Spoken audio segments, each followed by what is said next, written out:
Ok, pasando al tema de tejido muscular, vamos a ver que se encuentra clasificado en dos secciones, ¿sale?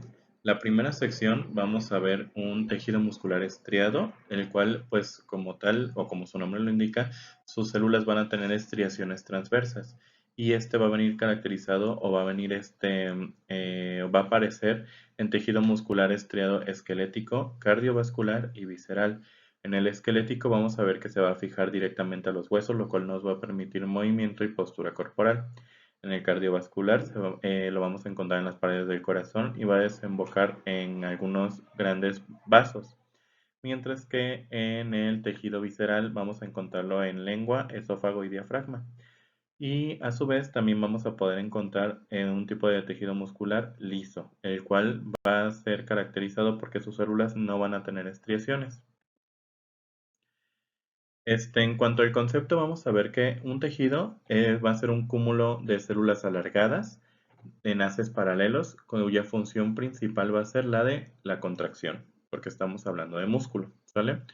Las células musculares vamos a ver que son la fibra muscular o el miocito, ¿sale? Y en la mayoría de los casos esta se va a encontrar multinucleada.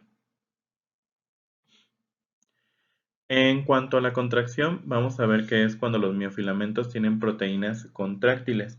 En algunos casos, cuando son filamentos delgados, van a ser generada la contracción por la actina F, mientras que cuando son filamentos gruesos va a venir generado por miosina 2, ¿sale? Es importante recordar que la unidad funcional de la célula muscular va a ser el sarcómero. Y como pueden ver en algunas de las imágenes que tenemos aquí histológicas, tal cual son las fibras alargadas musculares, que son estas de aquí. O sea, si se fijan, viene una tras otra. Algunas son un poco más claras, otras vienen siendo más oscuras. Esto dependiendo pues de la tinción. Pero si pueden visualizar, cada una de las fibras va a contener diversa cantidad de núcleos. Y ninguna de las fibras va a ser similar a la otra. O sea, van a ser de diferentes tamaños, diferentes formas y alargamiento. Y bueno, hablando ya o pasando ya a la parte del músculo, vamos a ver que esto va a venir iniciado por un tendón. El músculo va a venir como en diversas cápsulas o en diversos empaquetamientos, en donde el más externo se le denomina epimicio, ¿sale? Posterior a este epimicio, cada una de las capas va a venir conteniendo como, veámoslo, como una red de teléfono o un cable de luz, en donde la cubierta más externa va a ser de plástico, mientras que en algunas ocasiones adentro de esta cubierta vienen diversos cablecitos pequeños, los cuales tienen también otra cubierta, ¿sale?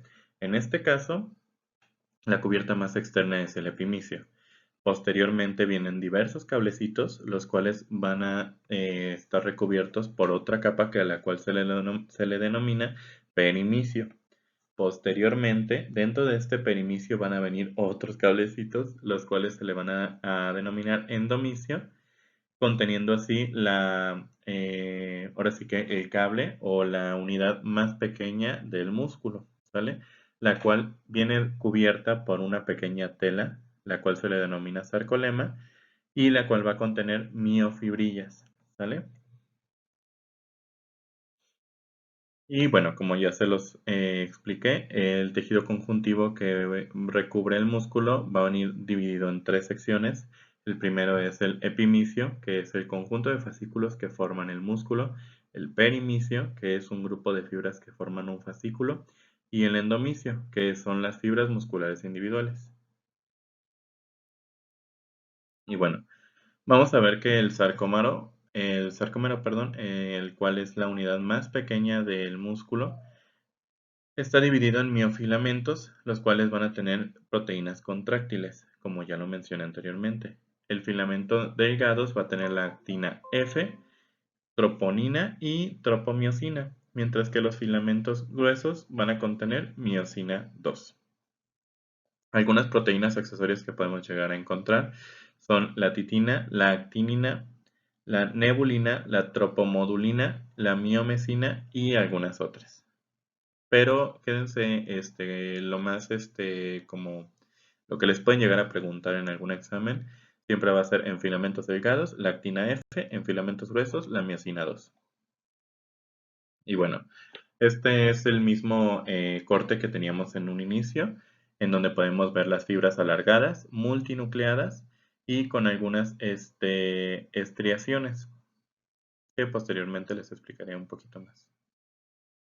Y bueno, en cuanto a las partes de la fibra muscular, vamos a ver que esta contiene una membrana plasmática, la cual se le denomina sarcolema, un citoplasma, el cual se le denomina sarcoplasma, un retículo endoplasmático liso, el cual se le denomina retículo sarcoplásmico, las mitocondrias, las cuales son sarcosomas. También, asimismo, contiene un núcleo justo debajo del sarcolema, unos túbulos T y cisternas terminales, las cuales nos permiten el flujo de iones.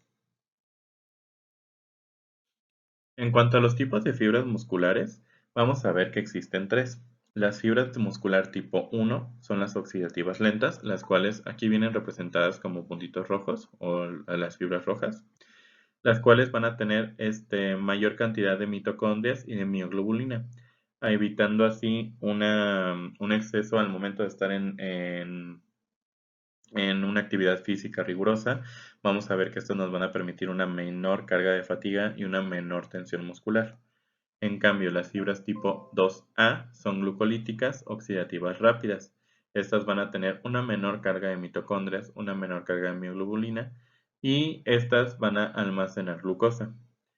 Estas nos van a permitir una contracción rápida y una menor fatiga, mientras que las fibras de tipo 2B, que son las glucolíticas rápidas o las que son más blancas en esta imagen, van a tener menor cantidad de mitocondrias, menor cantidad de almacenamiento de glucosa, pero gracias a este tipo de fibras hay un aumento en la fatiga y al mismo tiempo hay una contracción más rápida. Pero gracias a esta producción de contracción rápida va a haber este aumento en la fatiga. Vaya.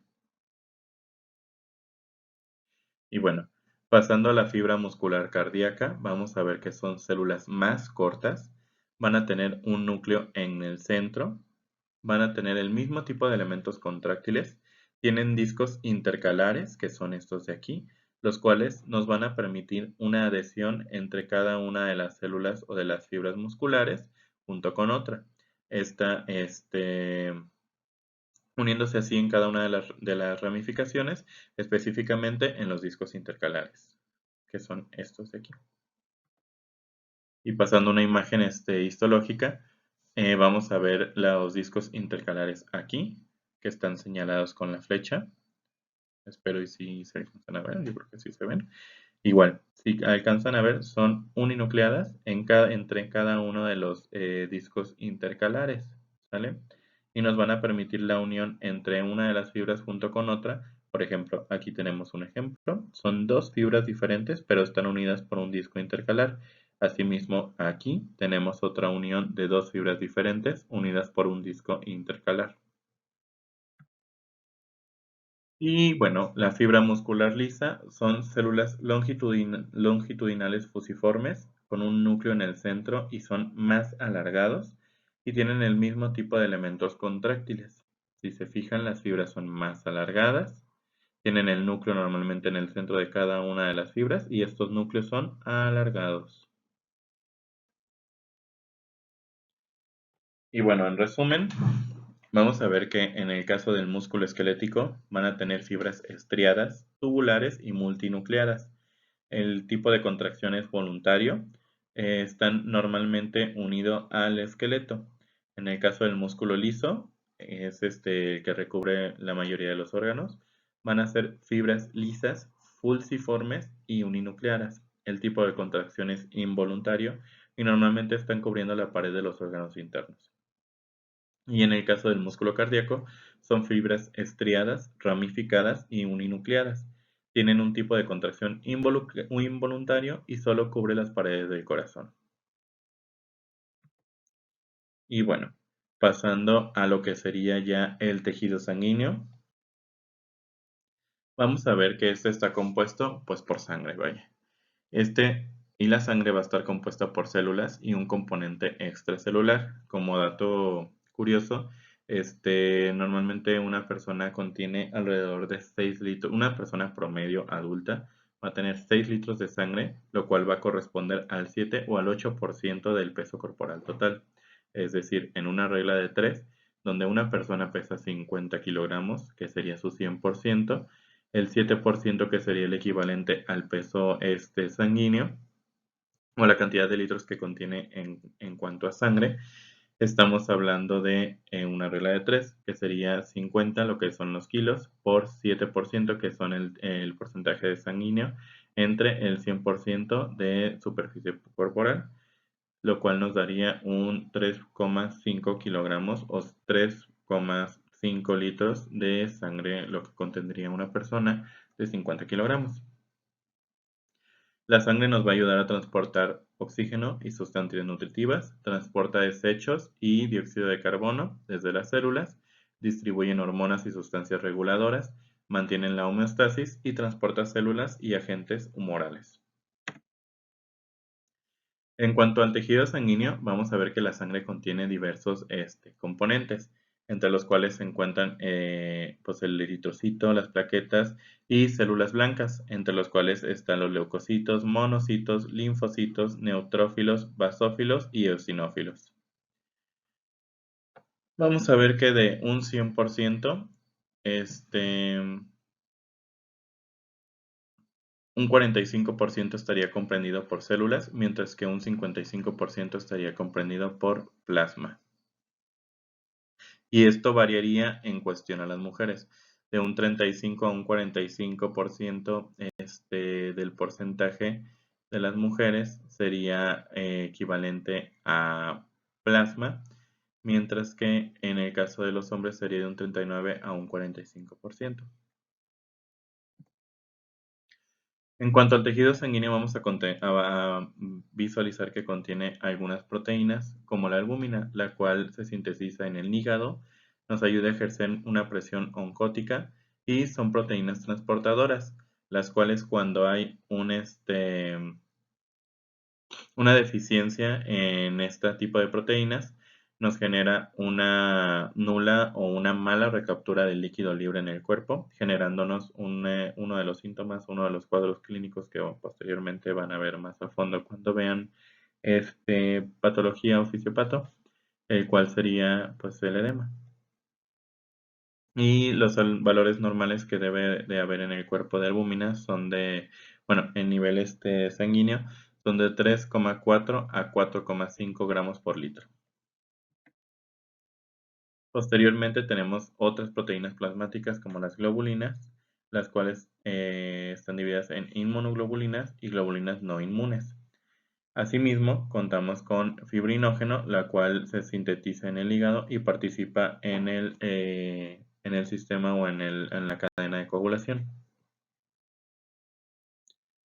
Y bueno, pasando a tal cual las células que vamos a ver en tejido sanguíneo o microscópicamente, histológicamente, vamos a comenzar con lo que serían los eritrocitos, las cuales son células anucleadas, no poseen organelos y nos van a ayudar a transportar oxígeno y a eliminar CO2. Su periodo de vida normalmente está entre los 120 días. Digo normalmente, o sea, retomando lo de los eritrocitos, porque cuando un eritrocito pasa más de estos 120 días o menos de estos 120 días, estamos hablando de un cuadro patológico. En cuanto a las células blancas, vamos a ver que están divididas en dos secciones, las cuales son granulocitos y agranulocitos. En el caso de los granulocitos, vamos a ver los neutrófilos, los basófilos y los eosinófilos, mientras que en los agranulocitos vamos a ver los linfocitos y los monocitos. En cuanto a los neutrófilos, son de los glóbulos blancos más abundantes. Miden de 10 a 12 unidades de medida. Tienen múltiples lobulaciones del núcleo. Si se fijan, son de 2 a 4 lóbulos. comprenden el 60 al 70% de los glóbulos blancos totales y el tiempo de vida estimado de estos son una semana.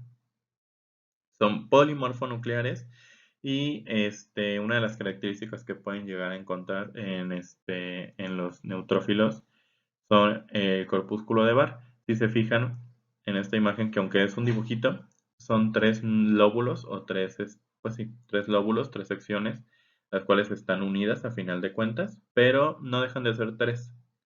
Y en este caso, aunque son tres lóbulos, de uno de los lóbulos sobresale una pequeña parte como queriendo externarse o queriendo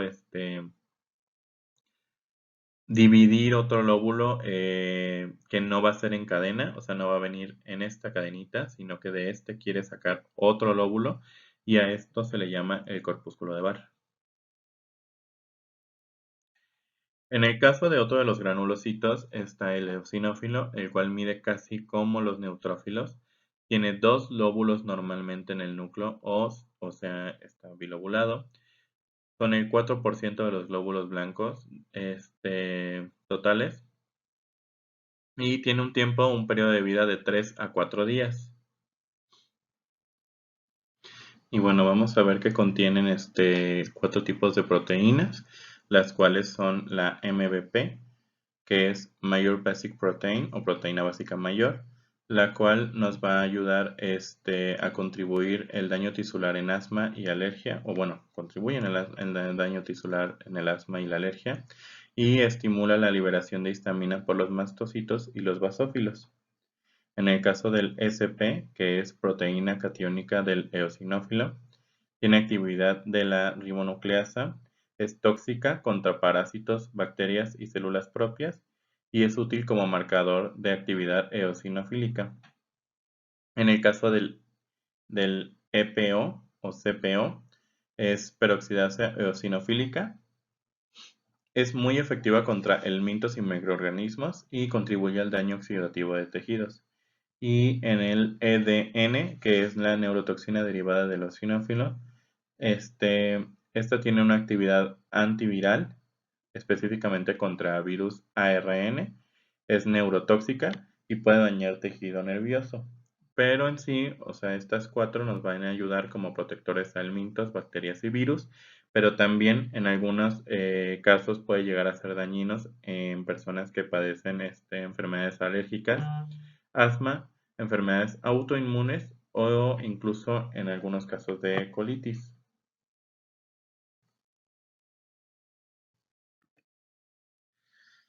Y bueno, pasando a los basófilos, estos miden 10 unidades de medida, tiene gránulos abundantes y grandes, o sea que son como estos de aquí, o sea, si ven, son abundantes, o sea, son más de un gránulo y tienen unos que son mayormente, o sea, son más grandes en volumen y en tamaño. Comprenden el 0,5 de los glóbulos blancos totales y tienen un periodo de vida de 2 a 3 días. Pasando ya a los agranulocitos, en el caso del linfocito, este mide de 6 a 15 unidades de medida, tiene un núcleo esférico, es el único que vamos a ver con un núcleo grande, gordo y único.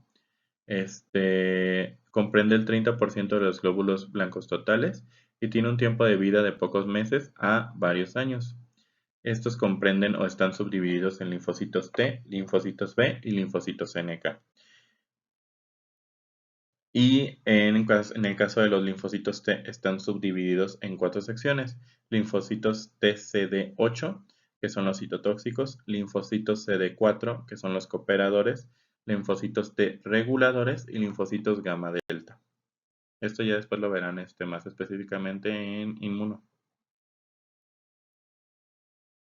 Y en el caso de los monocitos, estos llegan a medir 18 unidades de medida, tienen un núcleo esférico con una pronunciación de escotadura, es decir, o yo me lo grabé como si fueran herradura, vaya. Entonces, si se fijan, tienen forma como de herradura, o pueden verlo como si fuera un feto, que están así normalmente la típica imagen del feto así chiquitito, corrugado en forma de C. Es un núcleo único, es semiesférico o esférico, y estos monocitos van a comprender del 3 al 8% de los glóbulos blancos totales. Estos circulan en la sangre aproximadamente 3 días y posteriormente de ahí se derivan o se convierten en algunos otros tipos de células, como los macrófagos. En el caso, ahí estos macrófagos, existen 4 tipos de macrófagos, el cuales están los macrófagos o los histiocitos, los osteoclastos que se encuentran en hueso, macrófagos alveolares que se encuentran en pulmones y células de Kupffer.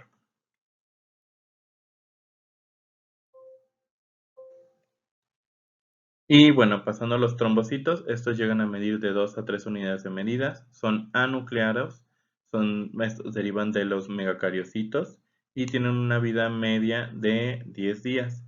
Este es un megacariocito, si se fijan, es una célula que está como o sea, tiene muchos lóbulos.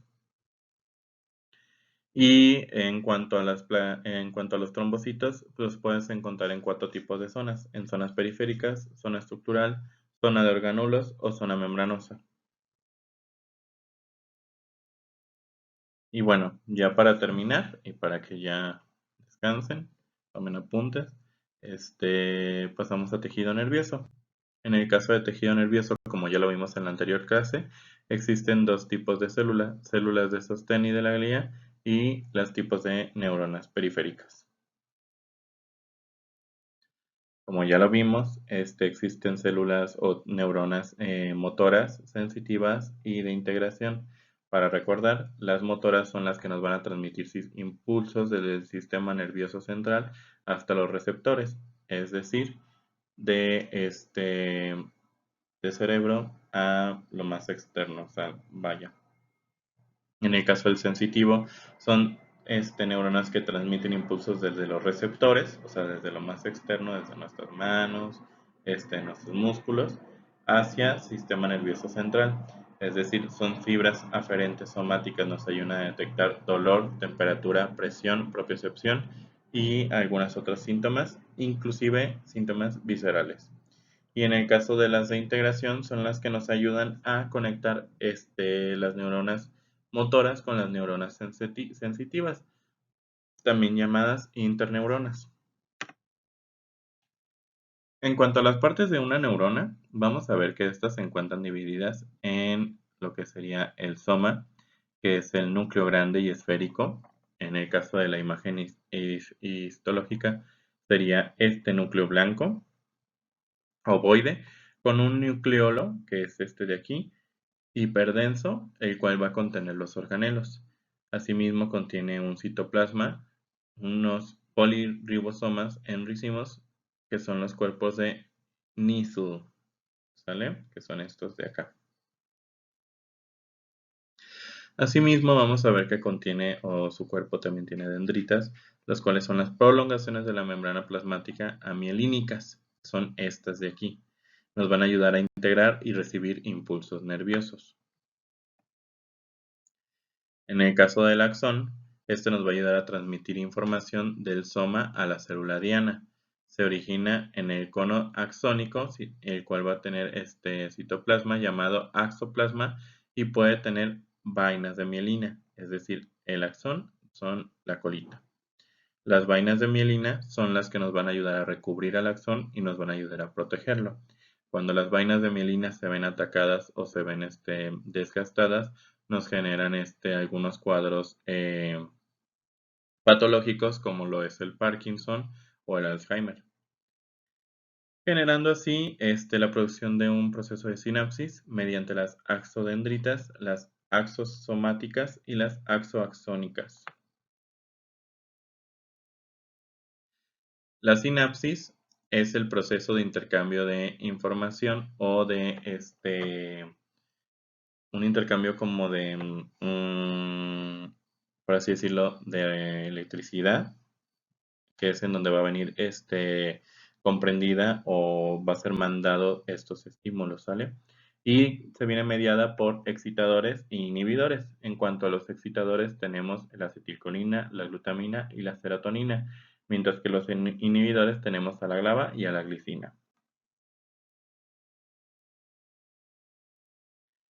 Y bueno, en cuanto a las células gliales, vamos a ver que en las células gliales periféricas, como ya lo vimos anteriormente, se encuentran las células de Schwann, las cuales forman la vena de mielina en los axones, y entre una de estas células y otra están los nódulos de Ranvier. Mientras que en las células de satélite, el aislamiento eléctrico y la vía de metabolización es en donde se realiza, vaya, en las células de satélite, y normalmente estas no tienen mielina. Mientras que la glía central va a estar comprendida por astrocitos, oligodendrocitos, microglia y ependimocitos.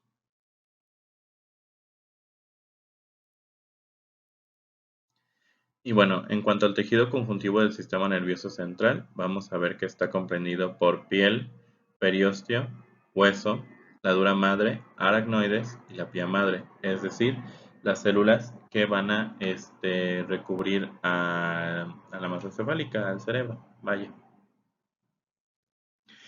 Y bueno, en la imagen histológica lo que podemos visualizar es un corte posterior al hueso, ¿sale? En donde viene comprendida la dura madre, que sería esta parte de aquí, la capa del aracnoides, que sería esto de aquí, la pía madre, que es la capa que recubre más unida, o bueno, totalmente unida a lo que sería el cerebro, y esto ya sería este tejido encefálico, ¿sale? ¿Vale? Esto no creo que se los vayan a preguntar, por eso es que nada más lo profundizo así como muy por encimita, pero pues para que se den así como una idea de cómo es que se ve este tipo de tejidos, vaya. Y pues eso sería todo por hoy. Espero que les haya gustado. Disculpen la demora de que apenas lo estemos subiendo, pero pues día libre, ¿no? Espero les sirva mucho. Los vemos el miércoles. Cualquier novedad o cualquier duda o tema en cuanto a la clase, la vemos por el grupo. Asimismo, la práctica pues sería el día miércoles. Hay práctica de 2 de la tarde a 3 de la tarde y de 3 de la tarde a 4 de la tarde. Si llegan a las 2 de la tarde, los vamos a recibir sin ningún problema. Pueden estar en la práctica y igual nos podemos extender hasta las 4 de la tarde, que es el periodo de tiempo en el cual tenemos apartado o permitido utilizar el laboratorio de microbiología. ¿Sale y vale?